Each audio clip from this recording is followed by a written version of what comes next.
பால்வடிய முகம். இத வந்து இயற்றியவர் யாருன்னா ஜெயகாந்தன். இது என்ன கதைன்னா, ஒரு ரசிகருக்கும் ஒரு தலைவருக்கும் இது நடந்த ஒரு நிகழ்வை தான் இதை வந்து சொல்லியிருக்காங்க. அவங்களுக்கு நடந்த ஒரு பஸ்ஸில் நடந்த நிகழ்வு இது. என்னன்னா, கிருஷ்ணா அப்படின்னு ஒருத்தர், அதாவது அவரோட ரசிகர், ஒரு நாள் வந்து பஸ்ஸில் வந்து தேடிட்டு இருக்காரு. யாருன்னா, இந்த தலைவர் வந்து தேடிட்டு இருக்காரு. கிருஷ்ணா கிருஷ்ணா அப்படின்னு சொல்லிட்டு பஸ் பூராவும் தேடுறாரு. ஆனா வந்து கிருஷ்ணனை எங்குமே காணோம். ஏன் அவரை வந்து தேடுறாரு அப்படின்னா, இவருடைய பேக்கையும் இவருடைய பணத்தையும் அவர்கிட்ட தான் வச்சுக்க சொல்லி கொடுத்துட்டு போயிருந்தாரு.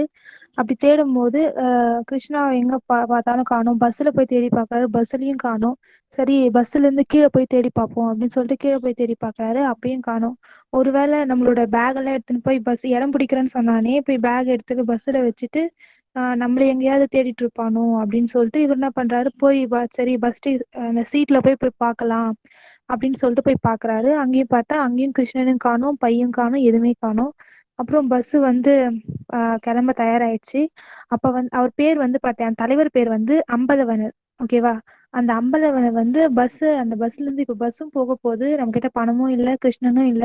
நம்ம பஸ்ஸை விட்டு இறங்குறதா இல்ல அப்படி பஸ்லயே நம்ம வந்து பயணத்தை வந்து தொடருதா அப்படின்ட்டு வந்து தீர்மானிக்க முடியல.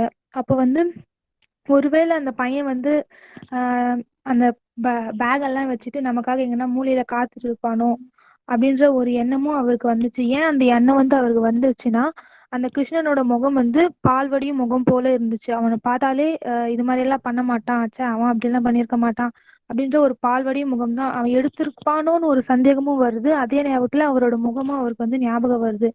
அந்த பஸ் எந்த ஏரியாக்குல இருந்து புறப்பட தயாராயிடுச்சுன்னா பாண்டிச்சேரி. அந்த பஸ்ஸில் வந்து பாண்டிச்சேரி பஸ் புறப்பட வந்து தயாராயிடுச்சு. அம்பல்வர் என்ன பண்ணிட்டாரு, பஸ்ஸை விட்டு இறங்கிட்டாரு. கிருஷ்ணா வந்து நம்மளுக்காக எங்கன்னா காத்துட்டு இருப்பான் அப்படின்னு சொல்லிட்டு மறுபடியும் கிருஷ்ணா கிருஷ்ணா அப்படின்னு வந்து அவர் கூப்பிடல, மனசுலே பகவான் இறைவனை வந்து நினைச்சிட்டு கிருஷ்ணா கிருஷ்ணா அப்படின்னு சொல்லிட்டு ஜபித்தவாறு ஒரு இடத்துல வந்து உக்காடுறாரு அந்த பஸ் ஸ்டாண்ட்ல. கிருஷ்ணரை பார்த்துட்டு அந்த பால்வடியும் முகமும் அவரோட அந்த ஒவ்வொரு சைடும் என்னென்ன நடந்துச்சோ அதெல்லாம் நினைச்சு நினைச்சு பார்த்துட்டே இருக்காரு. அதுக்கப்புறம் திடீர்னு வந்து அவருக்கு தோன்று, ஒருவேளை வந்து அவன் ஓடிட்டானோ இல்ல நம்மளை ஏமாத்திட்டானோ, ஒருவேளை நான் தான் பைய வந்து பறி கொடுத்துடணும் அப்படின்னு நினைக்கிறாரு. அப்புறம் கொஞ்ச நேரம் பொறுத்து, சீச்சி அவன் அப்படிலாம் செஞ்சிருக்க மாட்டான், அவன் வந்து அவன் முகத்தை பார்த்தாலே தெரியலையா, அவன் அப்படிப்பட்டவன் கிடையாது.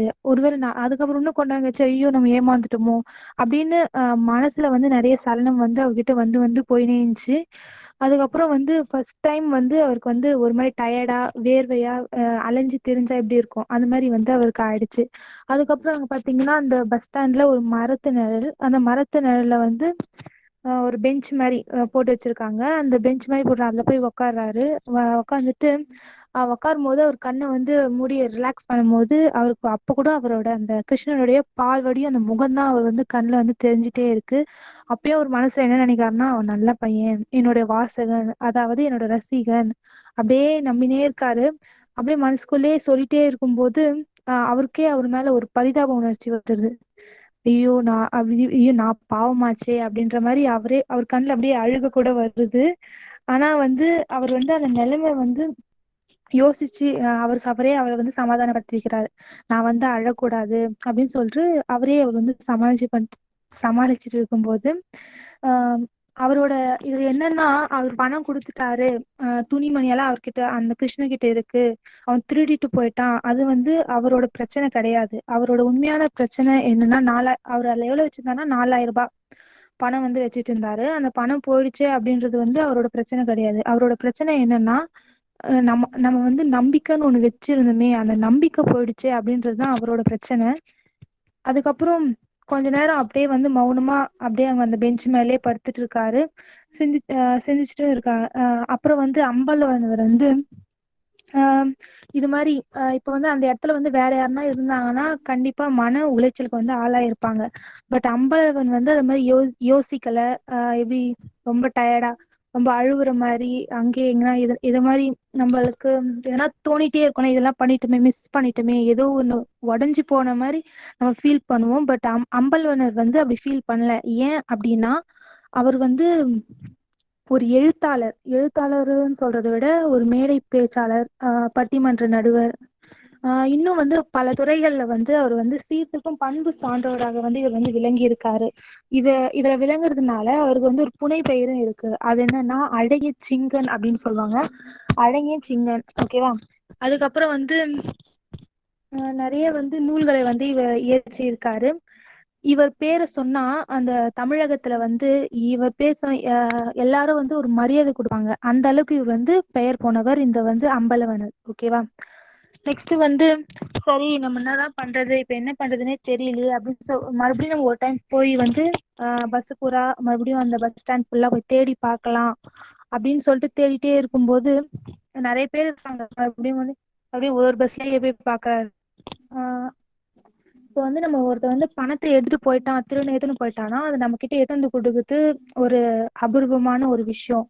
அப்படி இருக்கும்போது அப்படி தேடிட்டே இருக்கும்போது கிருஷ்ணர் மறுபடியும் அவரோட கண்ணில் படுறாரு அந்த பஸ் ஸ்டாண்ட்ல. படும்போது இவருக்கு அப்பதான் உயிரே வந்துச்சு. யாருக்குன்னா அம்பலவனருக்கு. அம்பலவனர் வந்து அவரை பார்த்துட்டு அவர் வந்து அம்பலவனர் கிட்ட வந்து என்ன சொல்றான்னா, ஐயா வணக்கம் அப்படின்னு சொல்றான். எங்கப்பா போயிட்ட, இது மாதிரி எங்க போனேன், நான் எவ்வளவு நேரம் தேடிட்டு இருந்தேன் தெரியுமா அப்படின்னு சொல்லிட்டு தேடிட்டு இருக்கும்போது எங்கப்பா போனேன் அப்படின்னு கேட்கும்போது இல்ல சார், நான் வந்து அங்க வந்து உங்களுக்காக தான் வெயிட் பண்ணிட்டு இருந்தேன் அப்படின்னு சொன்னாரு.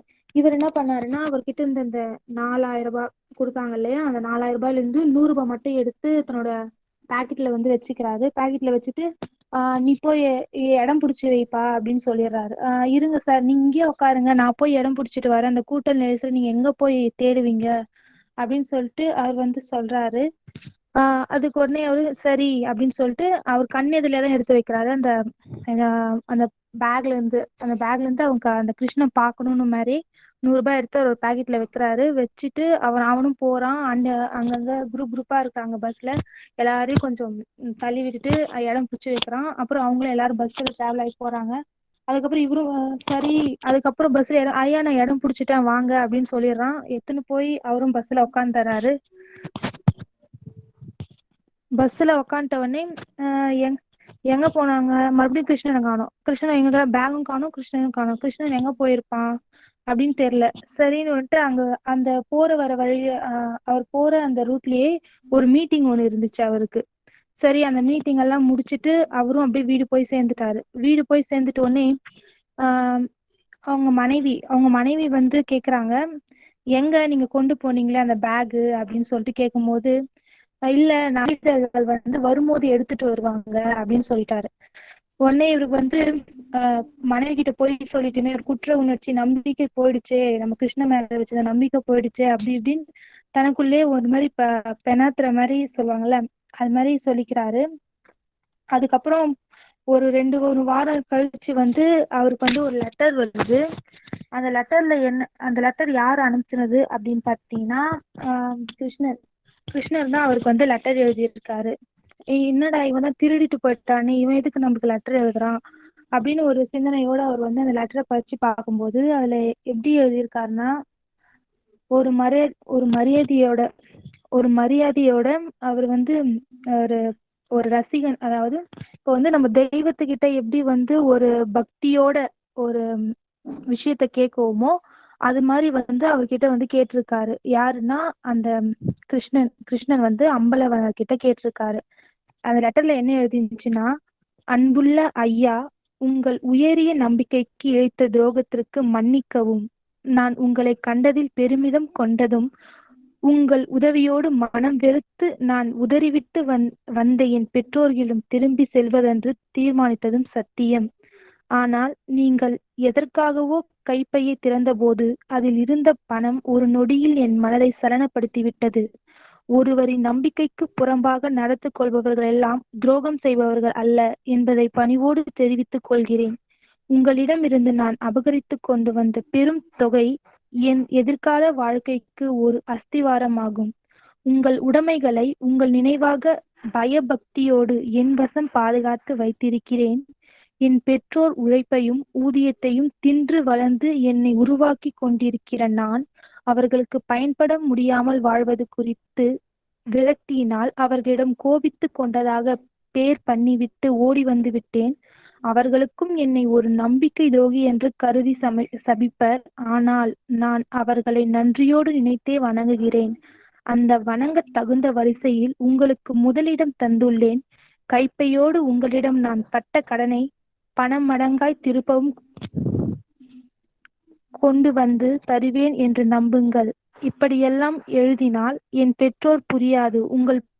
உங்கள் பேருள்ளத்துக்கு புரியும் என்று நம்புகிறேன். இந்நேரம் என்னை நீங்கள் மன்னித்திருப்பீர்கள். எனினும் நீங்கள் நம்பிய அந்த பையனும் பறிபோய் விட்டதை உணர்ந்த அந்த வினாடியில் உங்கள் மனம் என்ன பாடுபட்டிருக்கும் என்பதை எண்ணி நான் படும் பாட்டை யார் அறிவார்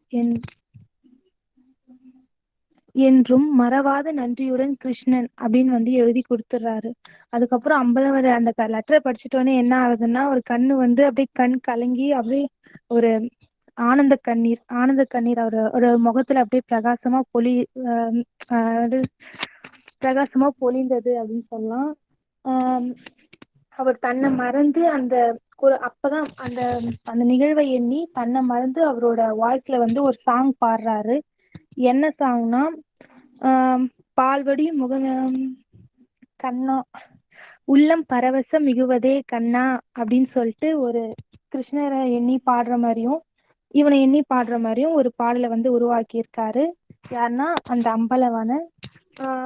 ஏன் அவருக்கு குஷியா இருந்துச்சு அந்த லெட்டர் படிச்சு முடிச்சதுக்கு அப்புறம் கோவம் வரல அப்படின்னு சொல்லும் போது, அவருக்கு ஏன்னா அவரோட மனசுல ஒரு கதை பிறந்துருச்சுல்ல, அதனாலதான் அவருக்கு அவ்வளவு சந்தோஷம்.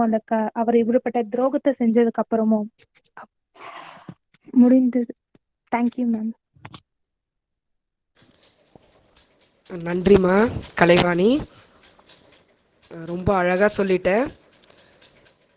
அதாவது தலைப்பே பாருங்க, பால் வடியும் முகம்.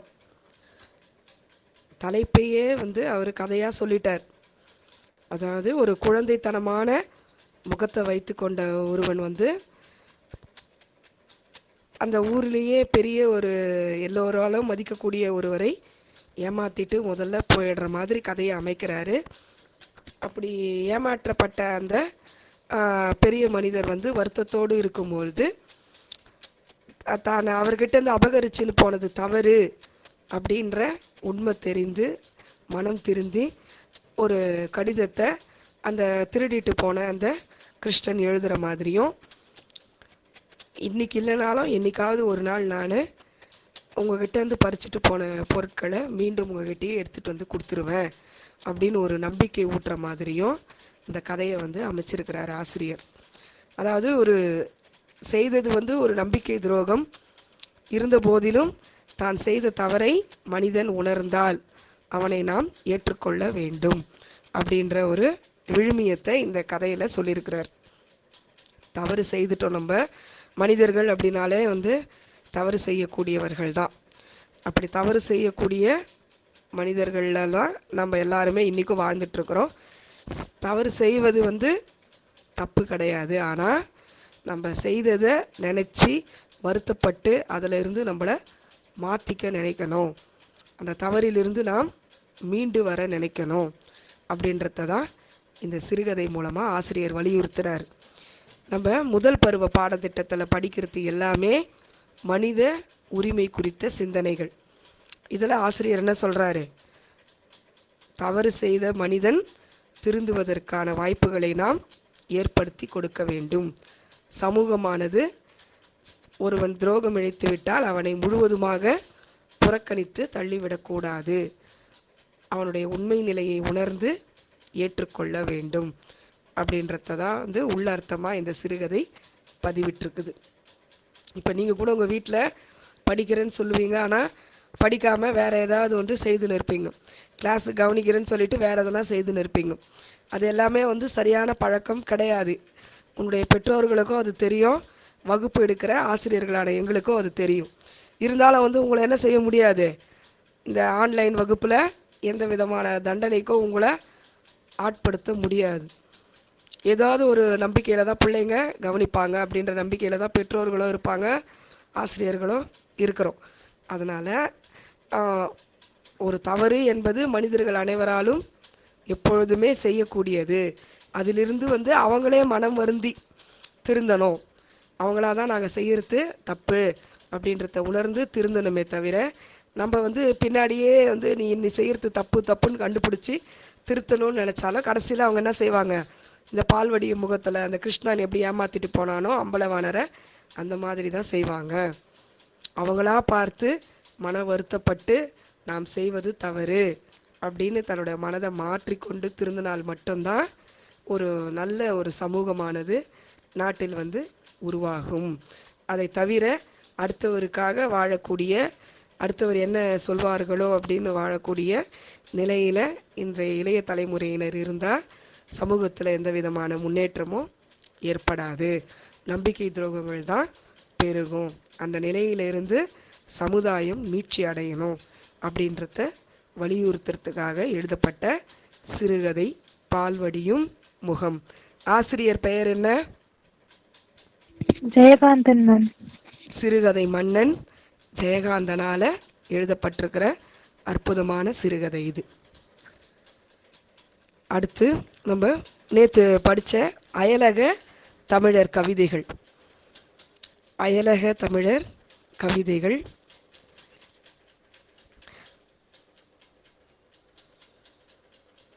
முதல்ல அயலகம் அப்படின்னா என்னன்னா, நம்முடைய தமிழ்நாட்டில் இருந்து வெளிநாட்டுக்கு போன மக்கள், புலம்பெயர்ந்து இடத்தை விட்டு இடம் தாண்டி சென்ற மக்களை தான் புலம்பெயர்ந்தோர் அப்படின்னு சொல்லுவாங்க. அந்த புலம்பெயர்ந்தோரில் இருக்கக்கூடிய மக்கள் எழுதின, அயலக தமிழர் எழுதின சிறுகதை, நாடகம், நாவல், கவிதைகள், அவர்களுடைய வரலாறு, அதை பற்றியெல்லாம் படிக்கக்கூடியது தான் அயலக தமிழர் வரலாறு. அந்த அயலக தமிழரை புலம்பெயர் தமிழர் அப்படின்னும் குறிப்பிட்டிருக்கிறாங்க.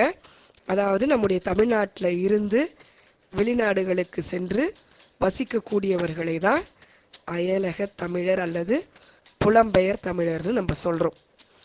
இப்போ இந்த புலம்பெயர் தமிழர்களுடைய எண்ணிக்கை பல மில்லியனை தாண்டி இன்றைக்கி வந்து சென்று கொண்டிருக்கக்கூடிய சூழ்நிலையில் நம்ம வாழ்ந்துட்டுருக்குறோம்.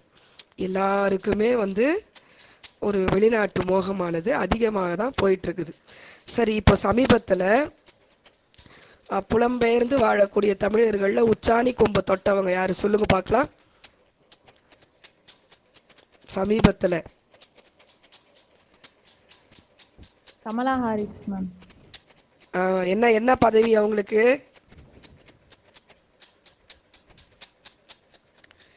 என்ன பதவி கிடைச்சது? Vice president of America.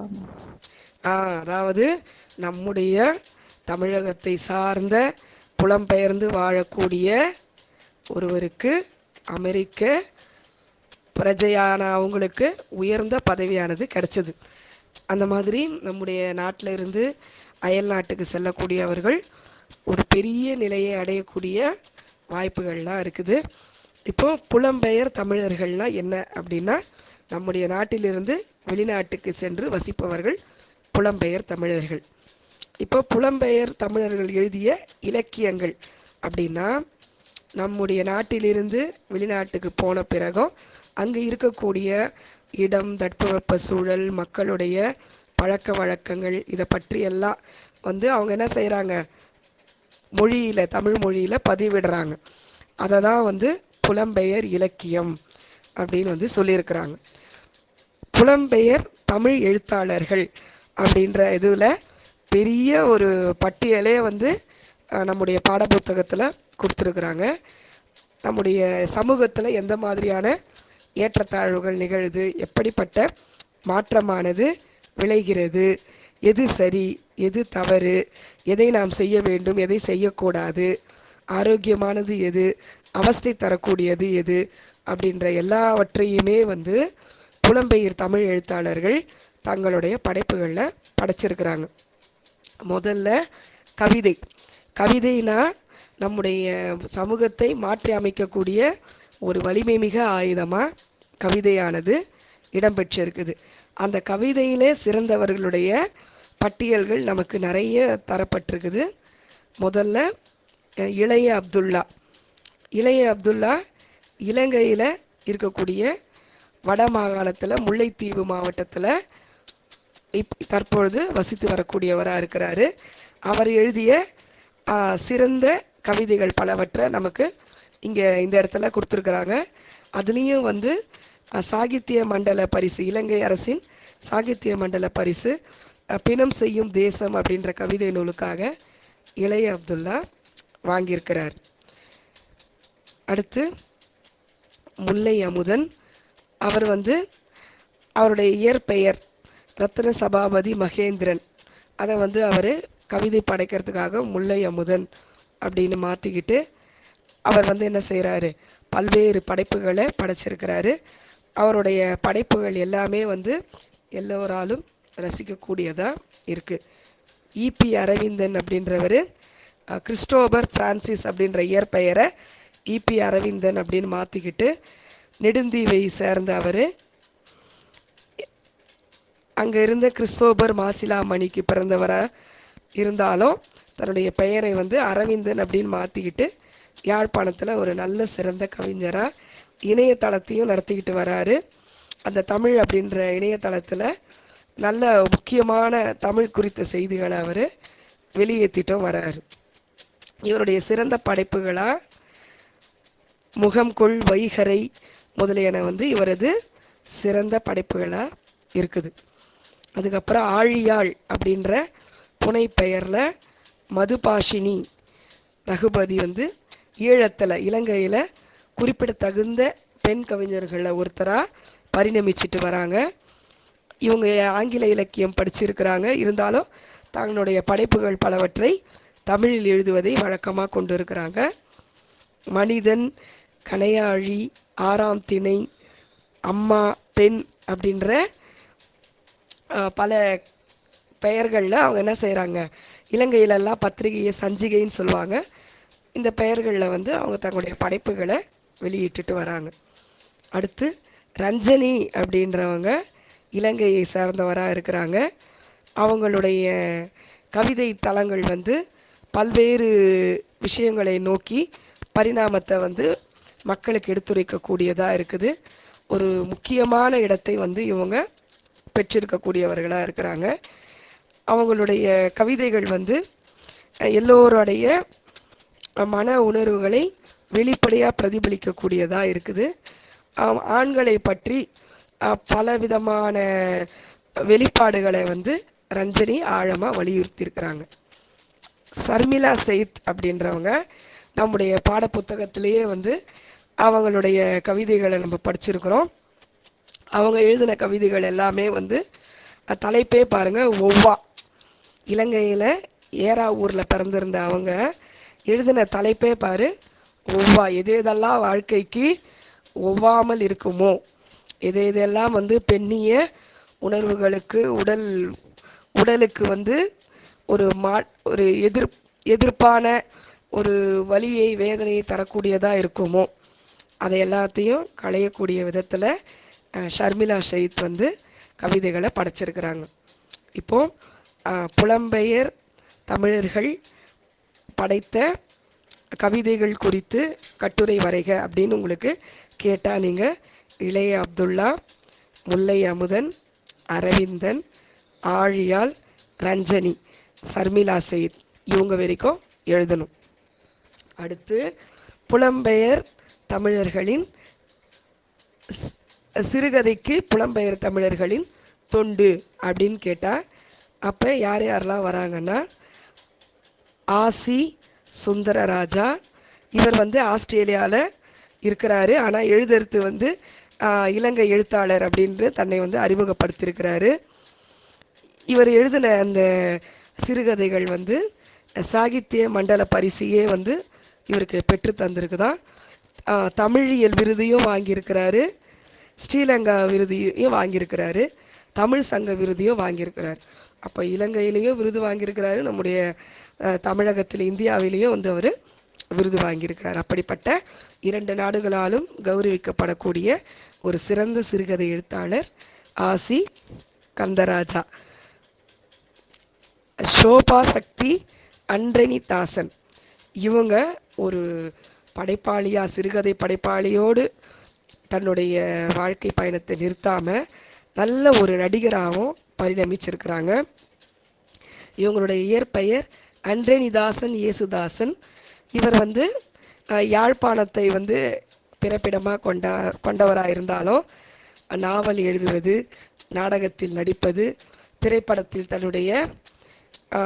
தன்னுடைய பரிணாமத்தை வெளிப்படுத்துவது, புத்தக துறையில் வந்து பதிப்புகளை செய்வது அப்படின்னு பன்முகத்தளத்தில் ஒரு அருமையான ஒரு பங்களிப்பை இவர் செய்துட்டு வராரு.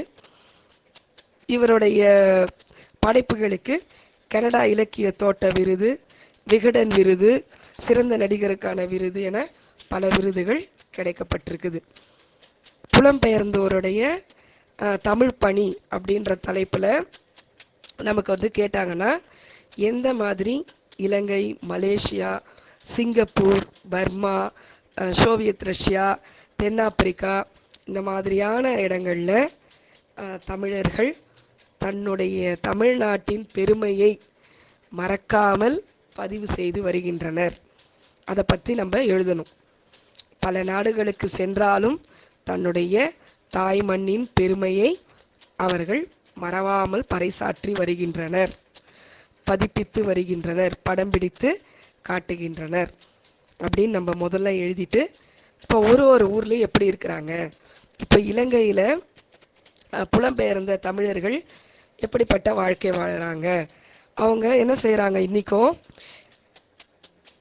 இலங்கையில் ஈழத்து பூதன் தேவனார் தான் முதல்ல என்ன செய்தார், நம்முடைய சங்க இலக்கியத்தில் உள்ள 8 தொகையில் நற்றிணை, குறுந்தொகை, அகநானூறு முதலிய பாடல்களை அவர் பாடி தன்னுடைய தமிழ் பணியை தொடங்கியிருக்கிறார். சிறந்த பாடல்களை நம்முடைய தமிழகத்தில் இருந்து நம்மளால் போற்றி புகழக்கூடிய சங்க இலக்கியத்தில் சிறந்த பாடல்களை இலங்கையில் இருக்கிற ஈழத்து பூதன் தேவனார் பாடி செய்யுளை ஏற்றியிருக்கிறார். அது மட்டும் இல்லாமல் ஆறுமுக நாவலர், சீவை தாமோதரம் பிள்ளை இவங்க எல்லாருமே வந்து ரொம்ப அருமையாக நம்முடைய தமிழ் மொழியோடைய வரலாறை எல்லோராலும் வந்து ஏற்றுக்கொள்ளக்கூடிய விதத்தில் வெளிப்படுத்தியிருக்கிறாங்க. விபுலானந்த அடிகளார் அவர் வந்து என்ன செய்திருக்கிறாரு, எந்த அளவு தமிழ் மொழி ஒரு செவ்வியல் தன்மை கொண்டது அப்படின்றத ஆழமாக பதிவு செய்திருக்கிறார். புதினம், சிறுகதை முதலிய படைப்புகள்லையும் பலவிதமான இலங்கையை சார்ந்த அறிஞர்கள் வந்து தொண்டாற்றி இருக்கிறாங்க. அதில் நிறைய முக்கியமானவங்க சிவபாத சுந்தரம், கலாநிதி கைலாசபதி, கார்த்திகேசி சிவத்தம்பி, கனகசபை பிள்ளை இவங்க எல்லாருமே வந்து ரொம்ப முக்கியமான ஆட்கள். இலங்கை பல்கலைக்கழகங்களில் என்ன செய்து தமிழுக்கு பல்வேறு விதமான தொண்டுகளை செய்து தமிழ் மொழியானது வளர்ச்சி அடையணும், தமிழில் வந்து பல்வேறு புதிய நூல்கள் அறிமுகப்படுத்தப்படணும் அப்படின்றதுக்காக இலங்கை அரசும் முயற்சி செய்து, இலங்கை பல்கலைக்கழகமும் முயற்சி செய்து, இங்கிருந்து புலம்பெயர்ந்து வாழக்கூடிய மக்களும் என்ன செய்கிறாங்க, அவர்களால் என்ற முயற்சிகளை செய்துக்கிட்டு வராங்க. அதே போல் மலேசியாவிலையும் பல்வேறு விதமான எல்லோராலும் போற்றி புகழக்கூடிய தமிழறிஞர்கள் வாழ்ந்துட்டு வந்தாங்க. அந்த மலேசியாவில் வந்து முதல்ல நம்முடைய இப்போ நடந்தது பாருங்கள், சமீபத்தில் செம்மொழி மாநாடுன்னு அந்த மாதிரி உலகத்தமிழ் மாநாடு வந்து முதல்ல மலேசியாவில் நடத்தப்பட்டது. அதை தான் தனிநாயக அடிகளார் வாழ்க்கை வரலாறு படிக்கும் பொழுது நம்ம படிச்சிருப்போம். முதல் தமிழ் மாநாடு வந்து இந்த மலேசியாவில் தான் நடத்தப்பட்டது. அது ஒரு பெரிய ஒரு வரலாற்று சிறப்புமிக்க நிகழ்வு. முதல் உலக தமிழ் மாநாடு நடத்தப்பட்ட இடம் மலேசியா அப்படின்றது பெருமை நிறைந்த ஒரு நிகழ்வு. இந்த மலேசியாவில் நிறைய தமிழுக்காக இதழ்கள் வெளியிடப்படுது. தமிழ் தினமணி, தமிழ் ஓசை, தமிழ் முரசு, தமிழ் நேசன் அப்படின்ற இதழ்களெல்லாம் வெளியிடுறாங்க.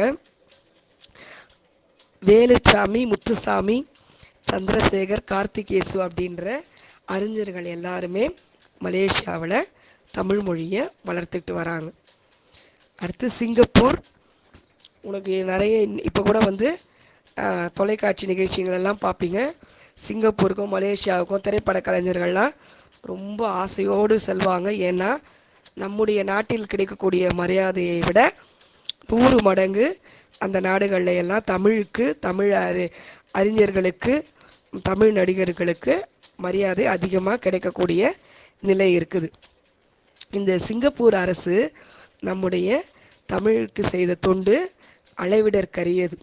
ஏன்னா அவங்களுடைய நாட்டுடைய அதிகார மொழியாக சிங்கப்பூர் அரசு தமிழை அறிவிச்சிருக்கிறாங்க. தன்னுடைய நாடாளுமன்றத்தில் தமிழுக்கு ஒரு தனி இடத்தை கொடுத்துருக்குறாங்க. அங்கே இருக்கக்கூடிய பள்ளிகளில் கூட மாணவ மாணவிகளுக்கு தமிழை வந்து பயிற்றுவிக்கிறாங்க. தொலைக்காட்சி நிகழ்ச்சிகள் இல்லை வேறு ஏதாவது ஒரு முக்கியமான நிகழ்ச்சிகளில் தமிழுக்கு தான் அவங்க முன்னுரை தராங்க. அந்த முன்னுரிமை தரும் பொழுது அவங்க அந்த பேருந்துகளில் எல்லாத்துலேயும் கூட என்ன செய்கிறாங்களா, தமிழில் வந்து பெயர் பலகையை வச்சுருக்கிறாங்க. அப்படிப்பட்ட சிங்கப்பூர் எழுத்தாளர்களில் பல பேர் இருக்கிறாங்க, எண்ணில் அடங்காதவர்கள். இதில் சில பேர் யார் யாரெல்லாம்னா பழனிவேல், சண்முகம், சிங்கன், இவங்க எல்லாருமே வந்து ஒரு முக்கியமான ஒரு பங்கை வகிக்கக்கூடியவர்களாக இருக்கிறாங்க. சதாசிவ பண்டிதரார் வந்து என்ன செய்கிறாரு, தமிழ் வரலாறு குறித்து ஒரு தெளிவான நூலை வந்து முதல்ல ஏற்படுத்தி மக்களுக்கு வந்து தமிழ் மீது பற்ற வளர்வதற்கான வழிவகையை செய்தார். அப்புறம் சிங்கை நேசன்றது சிங்கப்பூரில் எல்லாராலும் பிரபலமாக படித்து வரக்கூடிய ஒரு தமிழ் நாளிதழாக இருக்குது, செய்தித்தாளாக. அது இன்றைக்கும் வந்து அனைவராலும் ஒரு விரும்பி வாங்க தகுந்ததாக இருக்குது. அடுத்து பர்மா. இன்றைக்கி வந்து பர்மாவை மியான்மர்ன்னு சொல்கிறாங்க. ஒரு சங்க இலக்கிய காலத்தில் இருந்தே, வரலாற்று காலத்தில் இருந்தே பர்மாவுக்கும் நம்முடைய தமிழகத்திற்கும் நெருங்கிய தொடர்பு இருக்குது. இன்றைக்கி ஓரளவு வந்து தமிழர்களுக்கு எதிர்ப்பு இருக்குது அப்படின்னு இருந்தாலும் முழுமையாக தமிழானது பர்மாவில் வந்து அழிக்கப்படலை. தமிழ் உணர்வானது இன்னமும் இந்த பர்மாவில் மக்களிடையே வாழ்ந்துக்கிட்டு தான் இருக்குது. சாமிநாத சர்மா தான் பர்மாவில் தமிழுக்குன்னு தொண்டாற்றிய ஒரு தனிப்பெரும் அறிஞராக நம்மளால் கண்டறியப்படுறார். அவருக்கு அடுத்து பலர் வந்து பர்மாவில் தமிழுக்காக தொண்டாற்றியிருக்கிறாங்க. தென்னாப்பிரிக்காவில் ஆயிரக்கணக்கான தமிழர்கள் வந்து இடம்பெயர்ந்து புலம்பெயர்ந்து சென்றாலும் இந்த கிறிஸ்துவ சமய பரப்பாளர்கள் என்ன செய்கிறாங்க, தமிழ் தென்னாப்பிரிக்காவில் அறிமுகப்படுத்துகிறாங்க. தமிழ் பேசக்கூடிய தமிழர்களால் தென்னாப்பிரிக்க தமிழர் கூட்டிணைப்பு கழகம் அப்படின்ற ஒரு இணைப்பு ஏற்படுத்தப்பட்டு எல்லோராலும் பாராட்டிற்குரியதாக இருக்குது. அதே மாதிரி இந்த கழகத்தில் திருவருட்பா, தேவாரம், திருவாசகம், 4000 திவ்ய பிரபந்தம், பெரிய புராணம் எல்லாமே வாசிக்க தகுந்ததாக மனப்பாடம் பண்ணுவதற்கு பிள்ளைகளுக்கு வந்து கற்றுத்தரக்கூடியதாக போற்றி பரப்பக்கூடியதாக இன்னமும் வந்து இந்த தென்னாப்பிரிக்க தமிழர் கூட்டிணைப்பு கழகத்தாரால் நடத்தப்பட்டு வருது. அந்த கழகத்தின் மூலமாக இந்த பக்தி இலக்கியங்கள் எல்லாத்தையும் விருப்பத்தோடு அடுத்தவங்களுக்கு சொல்லி தந்துட்டு வராங்க.